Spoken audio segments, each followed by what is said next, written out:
you don't have a ton saved for retirement. Yeah, I know. And you have a great match. Yeah. I think I would, this is very aggressive. You might regret coming on the show.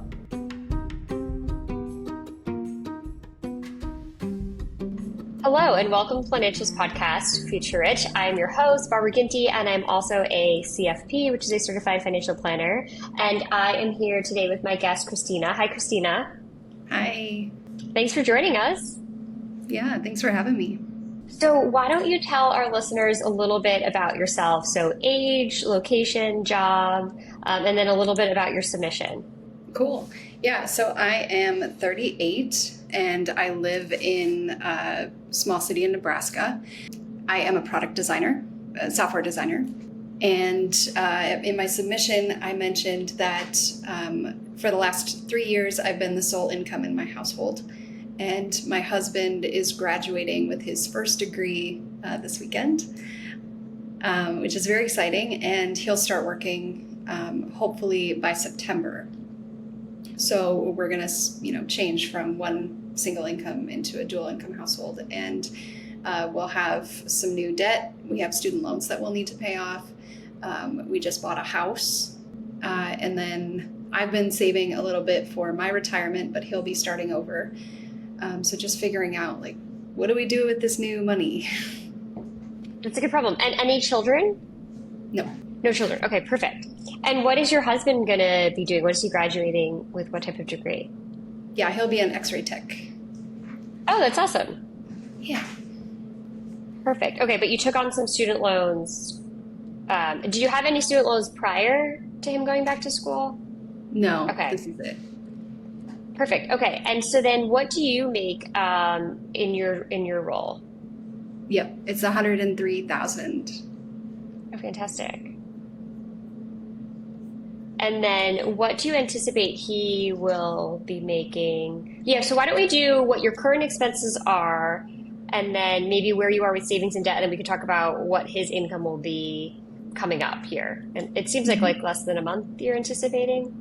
Yeah. Okay, perfect. Okay, so you make $103,000, and then what are you actually taking home Let's see. monthly? That's net income, right? Net income, yeah. So gross income is the 103, and then your net income is what you actually bring home in your paycheck. Okay, so I have the per month number. Perfect. So I make $5,679 per month. $5,670. Yep. Perfect. Okay, and so then with your job, you pay taxes, obviously, and then are you saving for retirement through work? Yes. Okay, perfect. And is that a 401k? Yes. Perfect. And you have health insurance? I do. Perfect. And that's for you and your husband? Yep. Okay. Okay, so then when you're bringing home the $5,670, what are your expenses from there? So I count our savings buckets as an expense. So I'm trying to look at just the monthly expenses alone.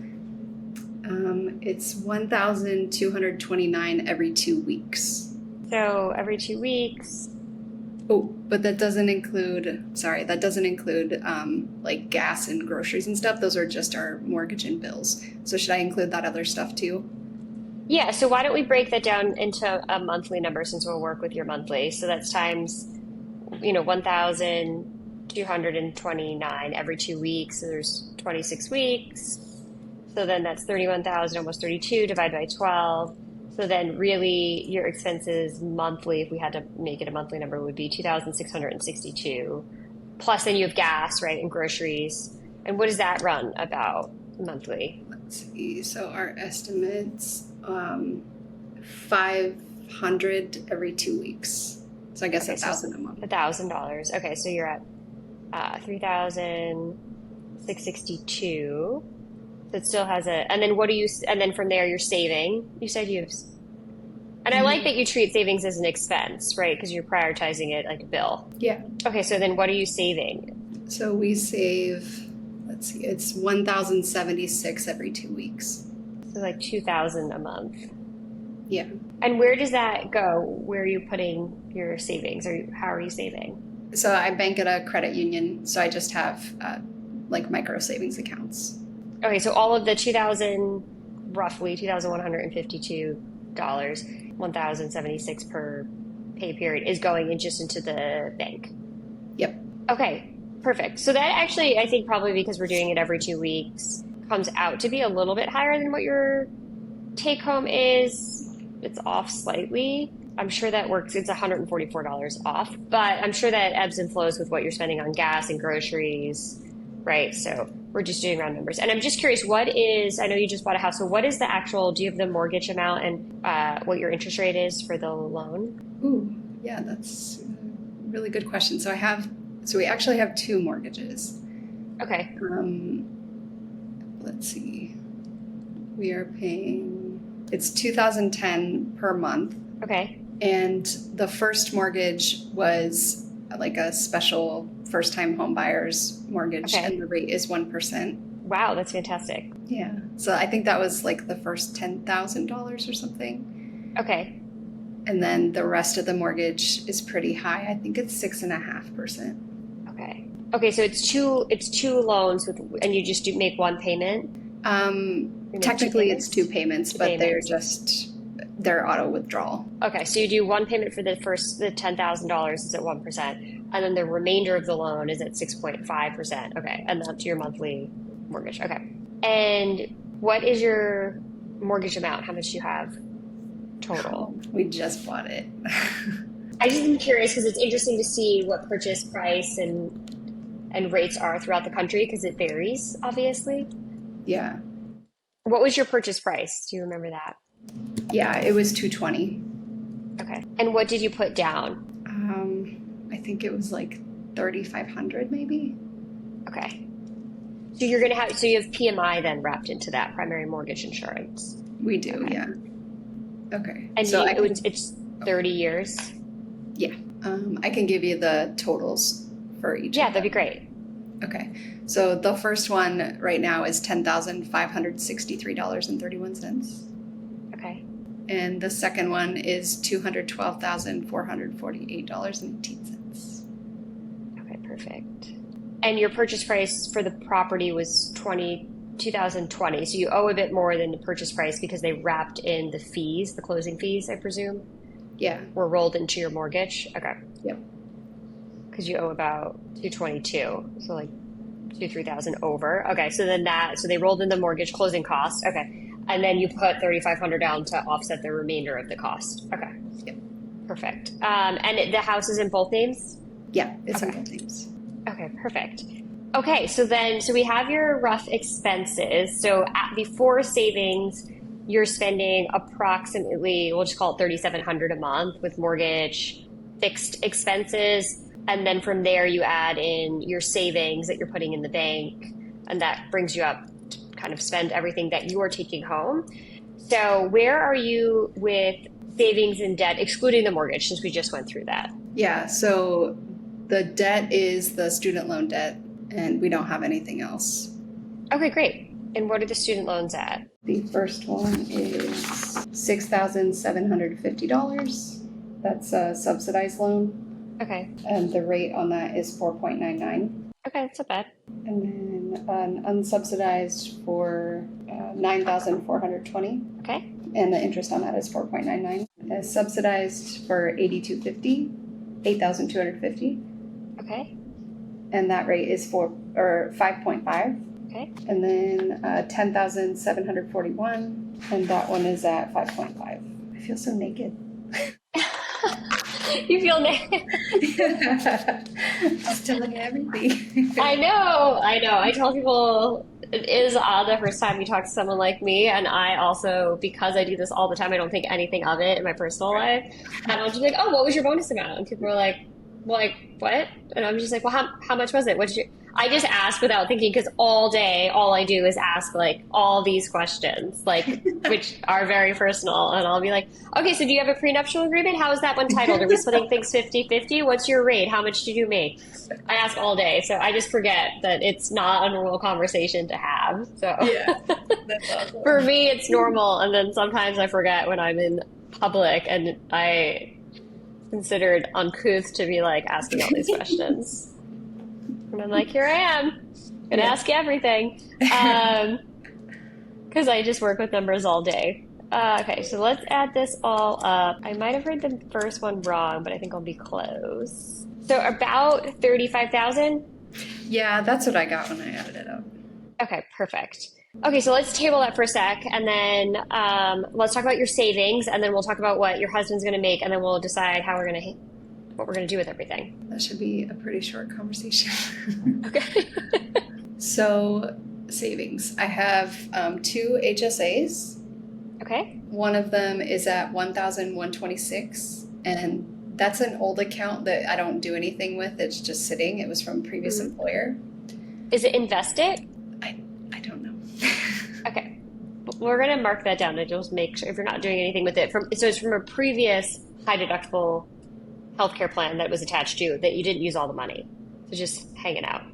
Right. Okay. And I set it up so the health insurance that I had back then offered like a benefit, like a fitness benefit if I had an HSA. So it wasn't really like through my employer, it was through the health insurance. I don't know if that matters, but that's what So normally they're like affiliated with a high deductible plan, and that high deductible plan is offered through your employer. So you set it up through them. It's a benefit. So your health insurance is a benefit of the employer, and they offer high deductible, and then you have the HSA. But it can be invested. So it's something we could check on. Because it could be in cash or it could be invested. Okay, so then you have a second HSA, which is your current one, I presume. Yeah. Okay. Yep. And that's at 1,177. Okay, great. And then you said you're saving into the work retirement plan, your 401k? Mm-hmm. Yeah. So the total there is $8,113. Okay. And I don't fully understand this, but I guess you probably will. They do a match, and it says employer will make safe harbor matching contribution equal to 100% of your salary deferrals that do not exceed 3% of your compensation, plus 50% of your salary deferrals between 3% and 5% of your compensation, and it's 100% vested. Well, that's a fun one. I mean, I feel like we should do it's like stand on your head and spin around and then answer the question. I don't know why they make it so. I don't know who's like, hold on, let's add in another number, take 50% of it. Ugh, I hate them because honestly, even with me, I'm like, let me think about this. Okay, so a safe harbor contribution is in order to make the plan pass the testing, because there's testing with 401ks, and it's dependent on everyone's salary, what they have to give you for the plan. So, geez Louise. What percentage are you putting? Because the key with this really comes down to, we want to just make sure we're getting all the free money. That's what it boils down to. The great thing, because it's a safe harbor contribution, based on this language, it's 100% vested, meaning that you get to keep every dollar they put in the second they put it in. You don't have to stay with the company for any particular time to get the money. Does that make sense? I didn't even know that was a possibility. Yes, that is a possibility. And so often on the show, I always tell people, they're like, oh, I'm not completely vesting yet in my 401k and I want to leave my company and go somewhere else. And I'm like, do you really want to leave your company? Because if they had a really good employer match and you have to stay there, let's just say for 3 years for it to be fully vested, and you want to leave at year 2, they could be taking back, depending on the vest schedule, a third of that, right? And so if we use round numbers, we'll just say you're going to lose $10,000 that you would keep if you stayed for the remainder of the vesting period. So for you, there is no vesting period. The day you get the dollar, the day you keep the dollar. It's great. Wow. Okay, I'm learning something already. I know. I feel like they should explain the retirement benefits in English so that people understand the value of it. Like, they should say, look, other companies could have a 5-year vest. You have to stay for 5 years to keep the money, or they could have a rolling vest. And we don't have that. The second we give you a contribution to retirement, you get to keep the contribution for your retirement. So I think that's nice. Yeah, that is nice. Yeah, I wish they sold that better. Or at all. They should.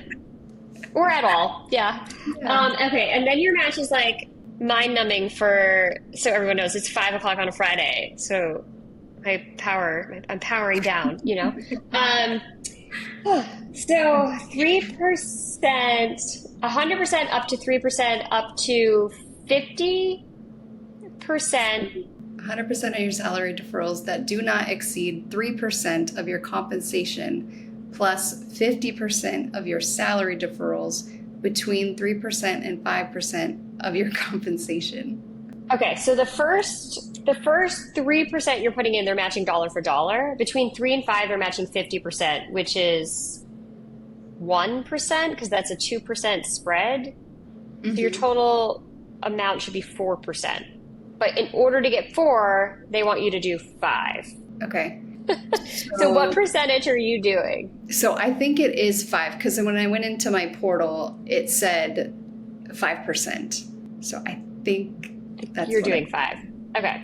I also think without reading it, and you can always email it to me, I think I'm right with understanding it.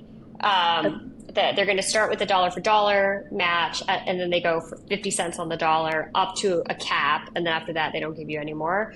But if you get 4% from them, so your salary, you said, hold on, I switched pages already on you here, was 103? Did I get that? Yeah.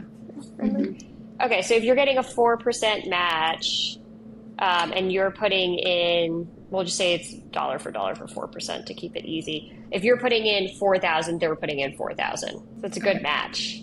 How long have you been with them, the company? Just under a year.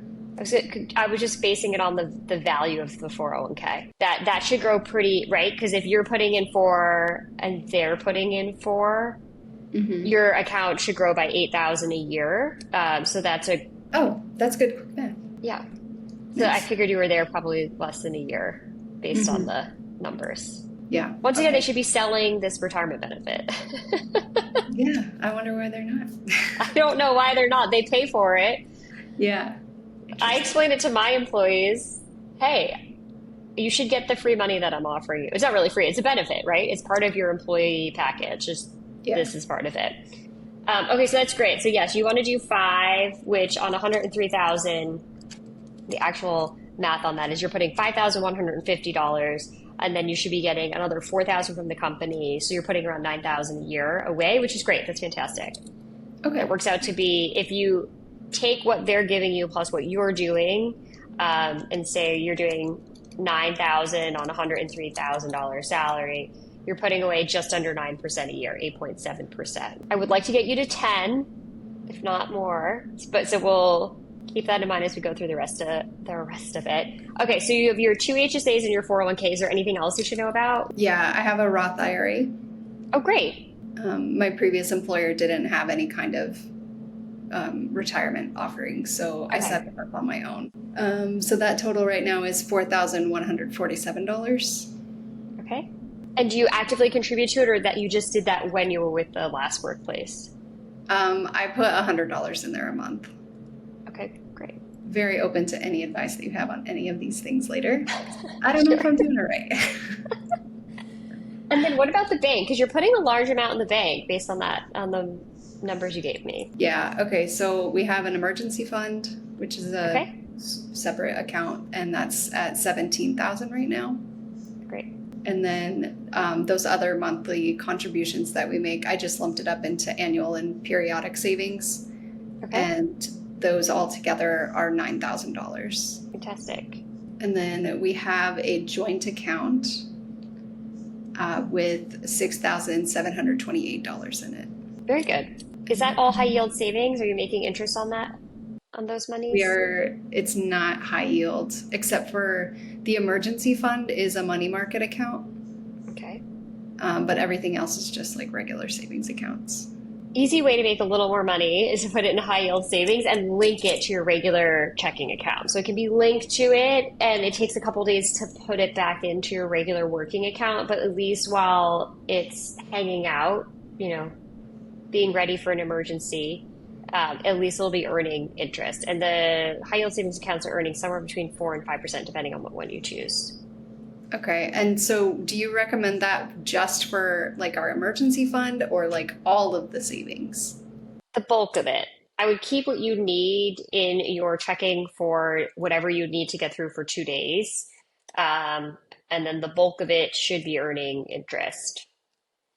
You keep a little bit. You could keep a couple thousand, depending on what you need to get through the month. You could keep 3,000, maybe 4,000, but the rest of it, the bulk of it should be earning interest. And it's tied to your regular account, so you could just move it back over when you want to or if you need to. It does take usually 2 business days, so that's why You want to keep some buffer in your working account, but the rest of it right now, it's nice to be making interest on it. Yeah. Yeah. We've looked into it a little bit, or I have, for that reason. And we have the credit union that we've been with for years, and I don't really know where to put it. I don't think they have anything better than the money market account that I have with them. Yeah, you can ask them, and do you know what their money market is paying? It's not that much. Yeah, that's what I was going to say. Generally, with the credit unions, I love a credit union. I think it's great to have a relationship there and for that to be your primary banking relationship. They'll have CDs and so forth, but they just don't pay as much because they have the brick and mortar. Yeah. So it's like the online ones that tend to have the higher, but you can just link it right to your credit union. That can still be your working account. That can still be your local relationship. I think that for the time being, given that we have a lot going on, a lot of change, right? New house, new career, student loans. I don't know that I would tie it up in a money market at the credit union. I think the high yield savings is really nice because you'll make interest, but you also aren't tied in to a time horizon of 6 months, 12 months, whatever you have. Yeah. Okay. So yeah, I would just link it. I would look online and see what online institution you like. They're still FDIC insured, and I would just link it to your credit union. And then you could leave, even if you left 5,000 in the joint account, right? And then the annual and periodic and emergency fund and whatever little extra from the joint account could all go into a high yield savings. And some of them they'll still allow you to name them. Like you could just do emergency. It'd still have the different tags, if you will. Taking care of your health isn't always easy, but it should at least be simple. That's why for the last 3 years, I've been drinking AG1 every day with no exceptions. It's just 1 scoop mixed in water once a day, every day, and it makes me feel ready to take on my day. That's because each serving of AG1 delivers my daily dose of vitamins, minerals, pre- and probiotics, and more. It's a powerful, healthy habit that's also powerfully simple. With AG1, I know I'm getting essential brain, gut, and immune health support with vitamins, probiotics, and nutrients from whole foods. I like to think of it as my nutritional insurance. I know I'm covering my nutritional bases from the very start of the day. If there's one product I had to recommend to elevate your health, it's AG1, and that's why I've partnered with them for so long. So if you want to take ownership of your health, start with AG1. Try AG1 and get a free 1-year supply of vitamin D3+K2 and 5 free AG1 Travel Packs with your first purchase exclusively at drinkag1.com/future rich. That's drinkag1.com/future rich. Check it out. Oh, okay. Yeah, I'll have to look into that more because that was the other thing I was like, I like having the savings buckets. I like knowing how much we can spend on clothes or, whatever, and just being Yeah, able to. it's probably, I don't think it's a different account number with some of the institutions, but you have subheadings and you put the money down. Yeah, so you can still allocate it that way. Okay. It's not just one bucket. Yeah. Okay. But they'll pay you on all of it, which is good. That's what we want. Nice. Okay, so how old is your husband? You're 38. Yeah, How he old's your just turned husband? 36. 36, okay. You were 38. Okay. So does he have any retirement from before he went back to school? Yeah, a little bit. He did a rollover IRA. Okay. So he has $3,960 in there. Okay. Okay. And then what do we think he's going to make when he starts working? Did he get a job yet, or is he looking? Yeah, he has a job offer. So great. pending, he has to get certified. Okay. But he graduates this weekend and can take his test soon. So the projected salary is $74,000. Oh, wow. So your household income is going to go up dramatically. Yes. Yay. Thank God, finally. Oh, good. Okay. And then with this job, will he have a work retirement? Yes, I figured you might ask about that. I don't have the details on the benefits package right now. But yes, he will have a 401k through them. Okay, perfect. So then the pressure will come off you a bit because you've been funding the household. Yes. Okay. I'm trying to figure out what I want to do, how I'm going to spend all of your money here. Yeah. I mean, we're expecting for him to put a significant amount on his student loans. And then Yes. One thing I do know is that his employer will pay, I think it's $400 a month towards his student loan payments. As like an employee benefit? Yeah. Oh, wow. Okay. So here's what I was going to say about the student loans. I think your husband should also start with, out of the gate, a retirement contribution. It's going to lower your taxable income if he does it the pre-tax, and your income's going to jump dramatically. So I would start with him with like a 10% into the 401k, and then that's a nice number, 400 a month towards the student loans. Do you know what the payments are going to be? Or is it on like a standardized 10-year plan? Do they give you any of the payment estimates at this point? So just as an example for that first subsidized loan, they say a regular monthly payment amount of $71.63. That must be the minimum. Yeah, does it say how long it'll take you to pay that off at $71.63? Probably not. No, I don't see anything.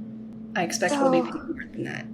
Yes. So if you were doing it, let's see if we can estimate what your husband's take home will be. Let me look up the state taxes in Nebraska.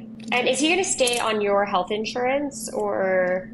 Good question. I think we'll look at whatever his package looks like, and if his is better, because he'll be in healthcare, so it might be. It might be better. Let's see. Okay, so Nebraska's income tax ranges from 2.46 to 6.64. Okay, so married filing joint, your Nebraska income tax, you are going to be in the top tax bracket. Yay for making more money. You just hit the top tax bracket. Wow. You were actually already in there with just your income. Married filing jointly, anything over $71,460 is 6.84% for state tax. And then let's see where you're going to fall federally speaking. And this is just to give us kind of like an idea of his take home. It's not going to be exact because I am not a tax professional. So married filing jointly, federally speaking, we'll get, we just assume it's standard deduction. We're going to be at 177. Going to be in the 22% bracket. I'm going to overestimate this here. And then you have your FICA tax. Are you familiar with FICA taxes?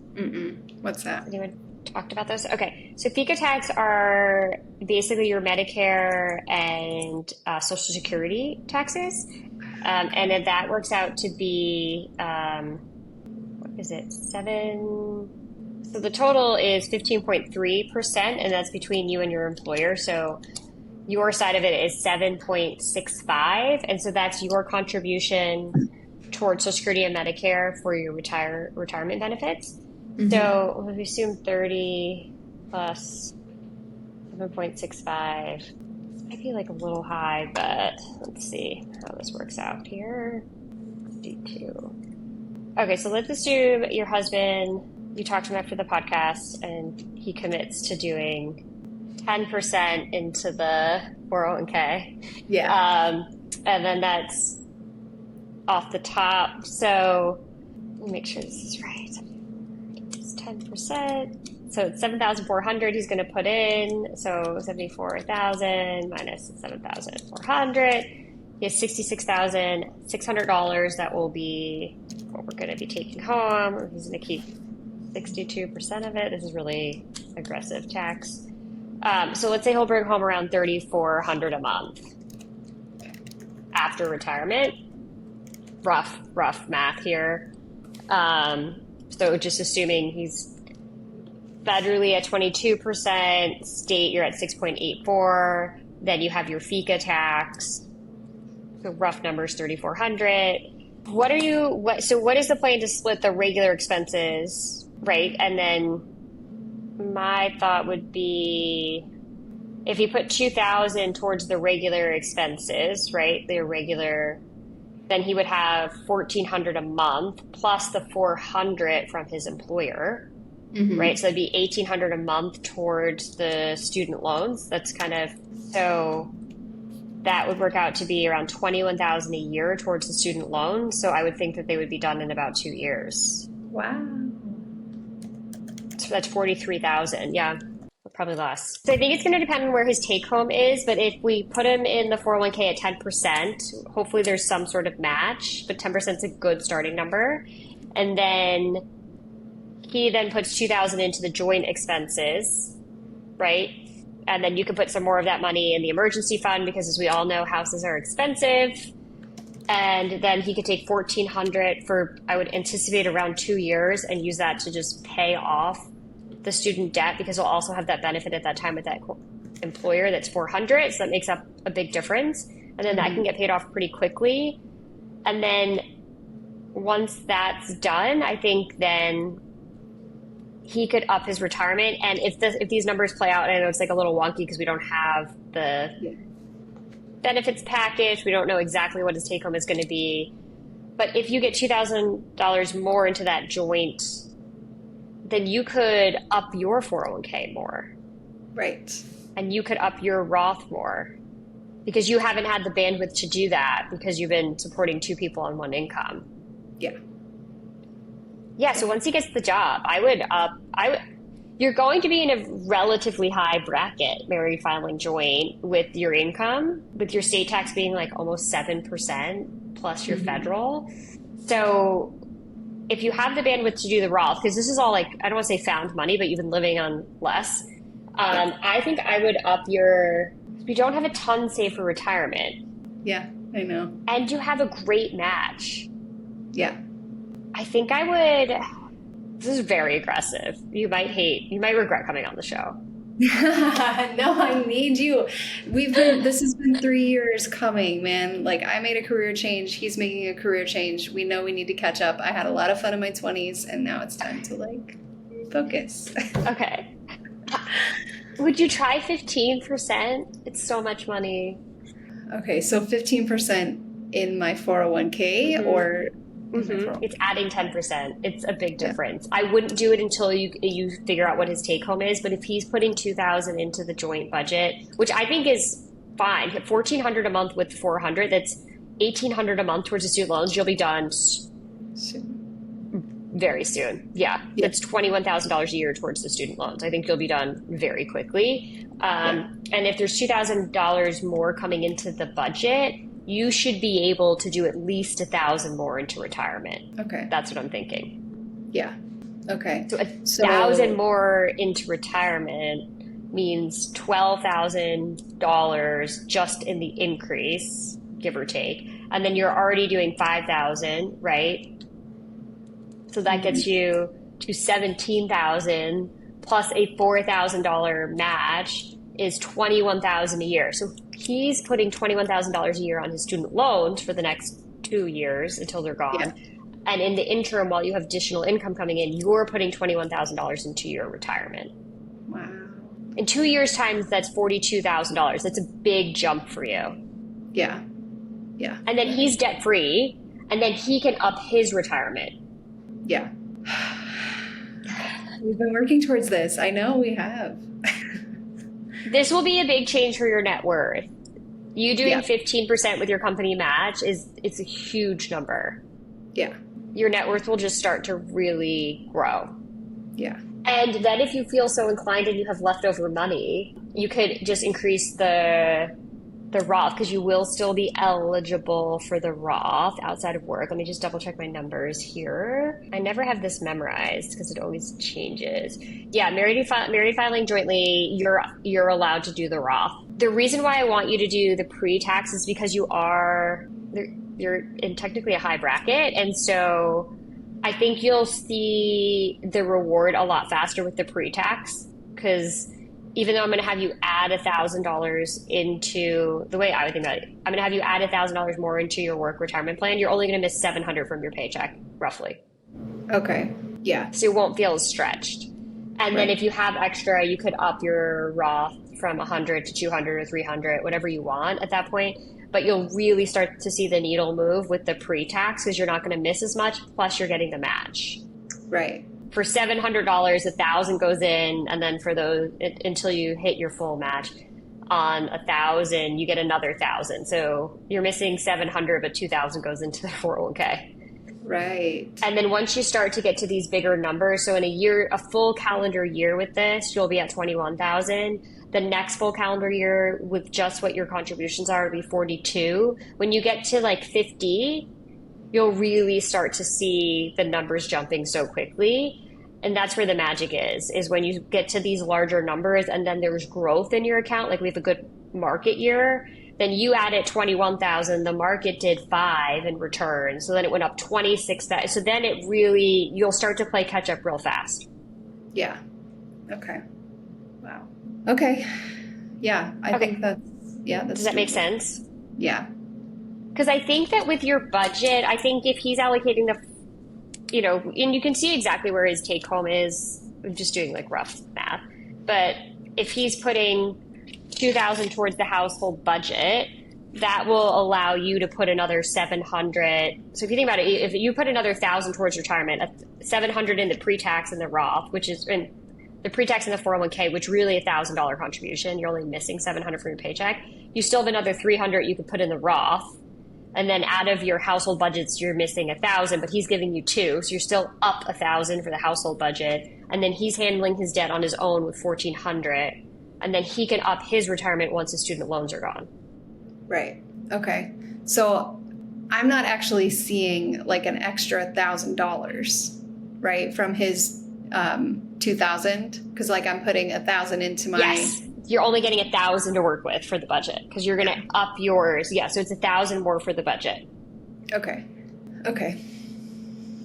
Because right now you have 2,000 you're putting away for savings. So so that number in theory could just be 3,000 away for savings, but you are able to put another 300 in the Roth in addition to your 100, and then another 1,000 into the 401k. And then instead of saving 2,000 as the joint expense budget, you're saving 3,000.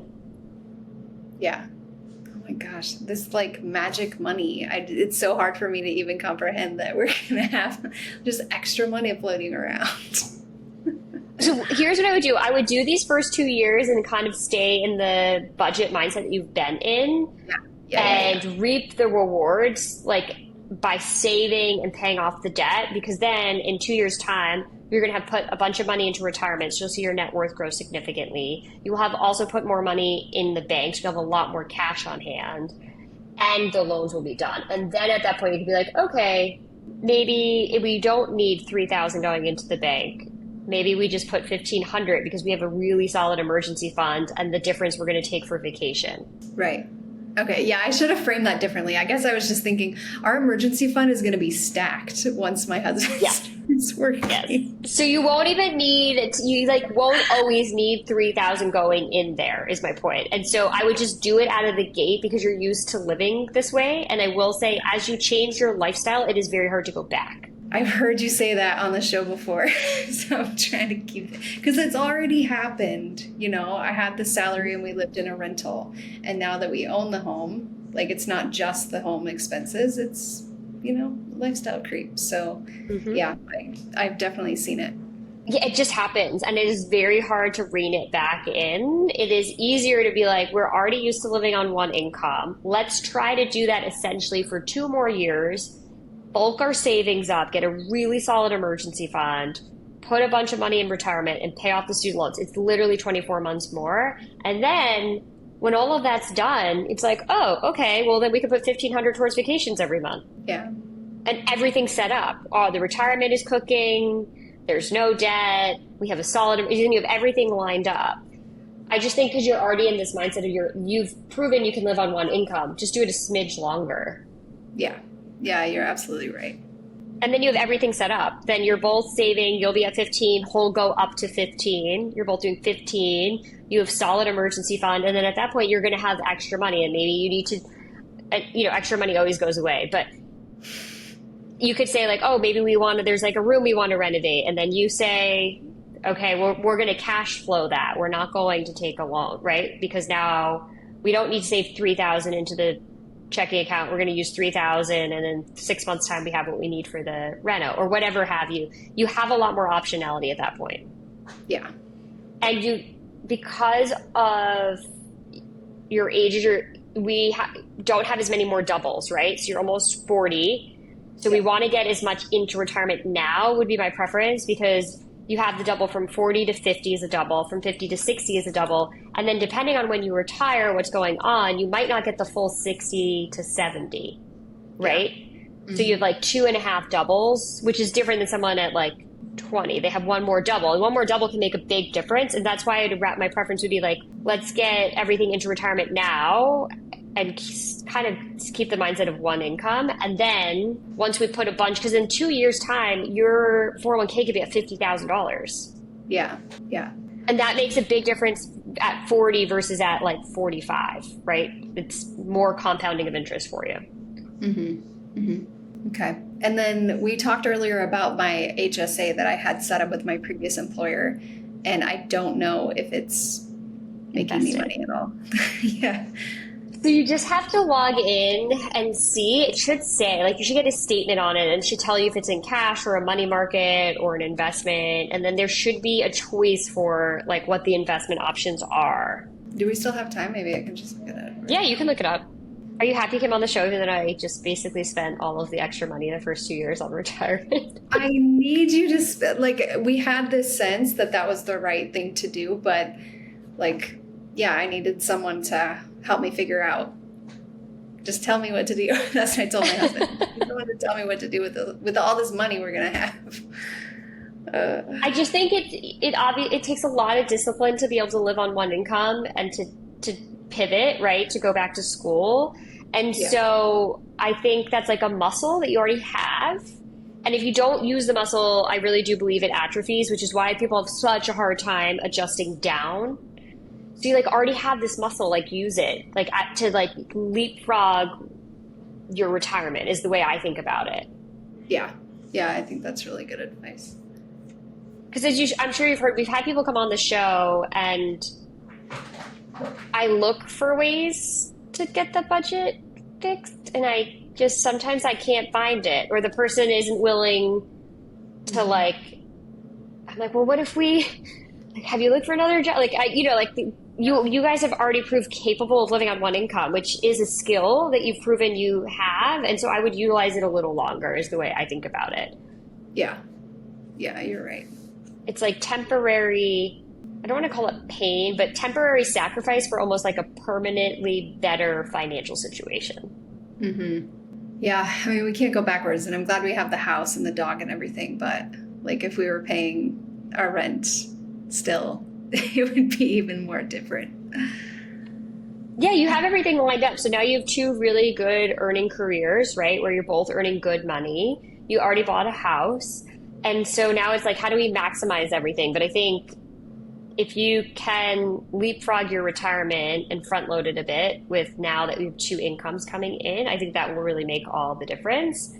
And then you'll have the extra cash flow. And then it's like, what are our other financial goals? Like, what else do we want to do? And you might end up saying like, we don't even need that much for vacation or whatever, or renovations or whatever. And so then maybe you're just saving like in an investment account and you're putting, I don't know, 15 or 20,000 away each year in an investment account for another middle term goal. Yeah. You just buy yourself a lot of optionality. Right. Okay, so I think I'm just making interest on this account. Okay, let's invest that. How do I do that? Where can I put it? Okay, so I can't tell you that on the show because we don't do investments because it's risky. But inside of there, you will have a menu of investments like your 401k, and you can go in and pick something so that way those monies will grow, which I think is the better thing to do because you're not using it for healthcare costs. It's just going to sit there and down the line will just be rolled into one of your retirement accounts and you can use it towards retirement. So I think better to have it invested than paying nothing. So, but I can't say anything else about that for the show. We can talk about that after we end the episode. Oh, okay. Yeah, that would be great because I have no idea. Cannot put that out for the public. Okay. Sorry, listeners. As everyone knows who listens to the show, this is education, so we do not do investment advice or tax planning. Educational, entertainment, and education only. I love it. But okay, so besides that, did you have any other questions? I don't think so. I think you know absolutely everything about me. Yeah. Yeah. I Well, guess this the is only other thing to consider is now that you have both incomes, is if you want to have a bit of insurance on each other, should one of you predecease the other to pay off the mortgage. I would say primarily to pay off the mortgage. okay. So, I do have, what do I have? Some sort of term life insurance. Term, that's perfect. That's my favorite. Yeah. So I have coverage for both of us through Oh, my good. employer. Okay, so you each have term coverage. Yeah. Perfect. That's the only type of insurance that I think you need. I'm not Yeah. one to, I think whole life is a scam. All you Okay. insurance agents can come at me for that one, but that's what I think. I've heard that before. Yeah. I'm not a fan. I'm not a fan for the majority of people. I don't think need permanent insurance. Most people just need coverage for a temporary period of time. And so term is really great. It's affordable and it can cover a set period of time. You're basically renting the insurance. Oh, That's the way to think interesting. about it. It's renting it. Hmm. Okay. Yep. Yeah. Homeowners, like it's unlike homeowners. You will have homeowners forever. There would never most likely be a point in your life. Well, because once you don't have a mortgage, you don't have to have homeowners insurance. Oh, Yeah, you don't have to insure your home. It's recommended. yeah. But yeah, you don't have to. Your home burning down is statistically unlikely. But you have homeowners because you have a mortgage, right? So you don't want to have nothing. Home burns down and right? So you have homeowners insurance. But you Hmm. don't have to have homeowners insurance after your mortgage is paid. But when you consider the value of your home, it makes sense to have insurance on it, right? Hmm. Your life doesn't need to be insured permanently. Like, Right. there's not a financial tragedy if you pass away at 75 with $1 million. There's no one's having, it's a personal tragedy, but it's not a financial tragedy. And so the insurance is meant to prevent a financial tragedy from occurring from a premature death. So if you passed away, now your husband is missing out on $103,000 of income that would help pay the mortgage. So he experiences two tragedies. One, he lost his spouse, which is traumatic. And second, he might not be able to maintain the home because he doesn't have the additional income. So that's where it comes into play. And so once the mortgage is paid off, then there's less risk of a financial tragedy in this scenario. Okay. So whole life insurance, like how does Permanent. it's Permanent. permanent? So So you're stuck in it regardless of whether you are working or, you keep it forever. and you have to keep paying for it forever. Yeah, in theory, it depends on what they sell you. There's like all different variations. But yeah, you pay into it and then it's permanent. It stays with you for your lifetime. It has a cash value component in it. So it's often sold as an investment, but you pay into it. But yes, you could be paying into it if you got it at 20 and you're still having a great time at 92. Yes, it's a very long time to have insurance. And often I don't think you need it because if you think about it at 92, house is paid off, you have Yeah. retirement, no one's relying on your income, hopefully at 92, fingers crossed. So you're in a very different position than you are at 36 or 38, where you have a lot more risk and you haven't had time to create an estate. At 92, you have an estate, right? Then we do something we do estate planning at that point. But in our 30s and 40s, we haven't created an estate. We start it, like we're in the starting point of creating an estate, you and your husband bought the house, saving for retirement. You're creating your estate. We're not fully funded there. That takes a career. And so this is your risky period, is if one of you predeceases the other, how does the other person carry that mortgage? Right. They could Okay. sell the home, but what you don't want to have happen is you lose your spouse and now you're forced to relocate, right? That can be additional trauma that now you might not be ready to leave the home that you had with your spouse if you lose your spouse, right? So there's that component of it. Okay. So would I lose that insurance then if I leave my employer? Mm-hmm. Yeah. Okay. You would. Gotcha. Or sometimes you can take it with you, which is why I do encourage people to look for a policy that they have on their own, that they keep with them, that they own personally, because then it's not tied to your employer. Or check with your employer and find out what would it cost for you to convert that to your own private policy. Okay. Yeah. Just something for But my back but pocket. term is really cheap. Like, so for instance, I got my first policy at 29 as a female because it's actuarial. So, and I got $1 million for $100 a month of insurance. Oh. It's a ton of, it's a huge payout for a little bit of premium. Mm-hmm. Yeah. So Okay. it's not overly expensive. So it is something you could look at to have your own policy so that obviously you can swing the mortgage just by yourself because you have been, Yeah. but your husband isn't making quite as much as you. So it's a little more, he has a little bit more risk. Okay. But Yeah. you could look at, your remaining mortgage amount is 220. So you could look for, in theory, like 200,000 each and see what it would be to have your own policies Okay. for the time of I would get it for you could even do it for 30 years. You could always cancel it if you don't want it. Oh, okay. You can get out of it. Okay. That's one Okay. thing to look at. Cool. Yeah, I That's it. wonder if his employer will offer him something like that. But good Usually, for him. usually one of the benefits is some sort of insurance. Yeah. Nice. Perfect. Well, thanks for coming on. Yeah, thank you so much for making time. This is awesome. Yeah, absolutely. And for all of our lovely listeners, you can follow along on YouTube, TikTok, and Instagram. And if you like the show, we would love it if you would share it with a friend and subscribe. Time for our disclaimer. The opinions voiced in this podcast are for general information only and not intended to provide specific advice or recommendations for any individual. All performance references are historical and do not guarantee future results. Make sure that you consult with your own legal, tax, and/or financial advisor before making any decisions.